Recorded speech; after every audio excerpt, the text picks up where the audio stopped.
Tik Tok of Oz. Chapter 25. The Land of Love. "Well, is hee-haw all you are able to say?" inquired the sawhorse, as he examined Hank with his knot eyes and slowly wagged the branch that served him for a tail. They were in a beautiful stable in the rear of Ozma's palace, where the wooden sawhorse very much alive lived in a gold-paneled stall, and where there were rooms for the cowardly lion and the hungry tiger, which were filled with soft cushions for them to lie upon and golden troughs for them to eat from. Beside the stall of the sawhorse had been placed another for Hank, the mule. This was not quite so beautiful as the other, for the sawhorse was Ozma's favorite steed. But Hank had a supply of cushions for a bed, which the sawhorse did not need because he never slept. And all this luxury was so strange to the little mule that he could only stand still and regard his surroundings and his queer companions with wonder and amazement. The cowardly lion, looking very dignified, was stretched out upon the marble floor of the stable, eyeing Hank with a calm and critical gaze, while nearby crouched the huge hungry tiger, who seemed equally interested in the new animal that had just arrived. The sawhorse, standing stiffly before Hank, repeated his question. "Is hee-haw all you are able to say?" Hank moved his ears in an embarrassed manner. "I have never said anything else, until now," he replied. And then he began to tremble with fright to hear himself talk. "I can well understand that," remarked the lion, wagging his great head with a swaying motion. "Strange things happen in this land of Oz, as they do everywhere else. I believe you came here from the cold, civilized outside world, did you not?" "I did," replied Hank. "One minute I was outside of Oz, and the next minute I was inside. That was enough to give me a nervous shock, as you may guess. But to find myself able to talk as Betsy does is a marvel that staggers me." "That is because you are in the land of Oz," said the sawhorse.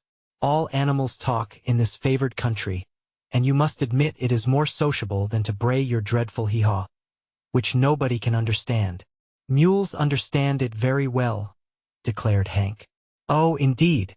Then there must be other mules in your outside world," said the tiger, yawning sleepily. "There are a great many in America," said Hank. "Are you the only tiger in Oz?" "No," acknowledged the tiger. "I have many relatives living in the jungle country, but I am the only tiger living in the Emerald City." "There are other lions, too," said the sawhorse. "But I am the only horse of any description in this favored land." "That is why this land is favored," said the tiger. "You must understand, friend Hank, that the sawhorse puts on airs because he is shod with plates of gold, and because our beloved ruler, Ozma of Oz, likes to ride upon his back." "Betsy rides upon my back," declared Hank proudly. "Who is Betsy?" "The dearest, sweetest girl in all the world." The sawhorse gave an angry snort and stamped his golden feet. The tiger crouched and growled. Slowly the great lion rose to his feet, his mane bristling.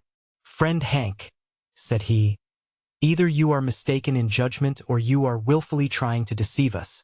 The dearest, sweetest girl in the world is our Dorothy, and I will fight anyone animal or human who dares to deny it."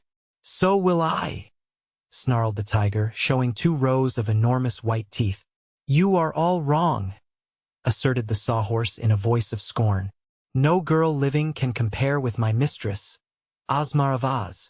Hank slowly turned around until his heels were toward the others. Then he said stubbornly, "I am not mistaken in my statement, nor will I admit there can be a sweeter girl alive than Betsy Bobbin. If you want to fight, come on, I'm ready for you." While they hesitated, eyeing Hank's heels doubtfully, a merry peal of laughter startled the animals, and turning their heads they beheld 3 lovely girls standing just within the richly carved entrance to the stable. In the center was Ozma, her arms encircling the waists of Dorothy and Betsy, who stood on either side of her. Ozma was nearly half a head taller than the 2 other girls, who were almost of one size. Unobserved, they had listened to the talk of the animals, which was a very strange experience indeed to little Betsy Bobbin. "You foolish beasts!" exclaimed the ruler of Oz, in a gentle but chiding tone of voice. "Why should you fight to defend us, who are all 3 loving friends and in no sense rivals? Answer me," she continued, as they bowed their heads sheepishly. "I have the right to express my opinion, your highness," pleaded the lion. "And so have the others," replied Ozma. "I am glad you and the hungry tiger love Dorothy best, for she was your first friend and companion. Also I am pleased that my sawhorse loves me best, for together we have endured both joy and sorrow. Hank has proved his faith and loyalty by defending his own little mistress, and so you are all right in one way but wrong in another. Our land of Oz is a land of love, and here friendship outranks every other quality. Unless you can all be friends, you cannot retain our love." They accepted this rebuke very meekly. "All right," said the sawhorse quite cheerfully. "Shake hoofs, friend mule." Hank touched his hoof to that of the wooden horse. "Let us be friends and rub noses," said the tiger. So Hank modestly rubbed noses with the big beast. The lion merely nodded and said, as he crouched before the mule, "Any friend of our beloved ruler is a friend of the cowardly lion. That seems to cover your case. If ever you need help or advice, friend Hank, call on me." "Why, this is as it should be," said Ozma, highly pleased to see them so fully reconciled. Then she turned to her companions. "Come, my dears, let us resume our walk." As they turned away, Betsy said wonderingly, "Do all the animals in Oz talk as we do?" "Almost all," answered Dorothy. "There's a yellow hen here, and she can talk, and so can her chickens. And there's a pink kitten upstairs in my room who talks very nicely. But I've a little fuzzy black dog, named Toto, who has been with me in Oz a long time, and he's never said a single word but bow wow." "Do you know why?" asked Ozma. "Why, he's a Kansas dog, so I suppose he's different from these fairy animals," replied Dorothy. "Hank isn't a fairy animal any more than Toto," said Ozma. "Yet as soon as he came under the spell of our fairyland, he found he could talk. It was the same way with Billina, the yellow hen whom you brought here at one time.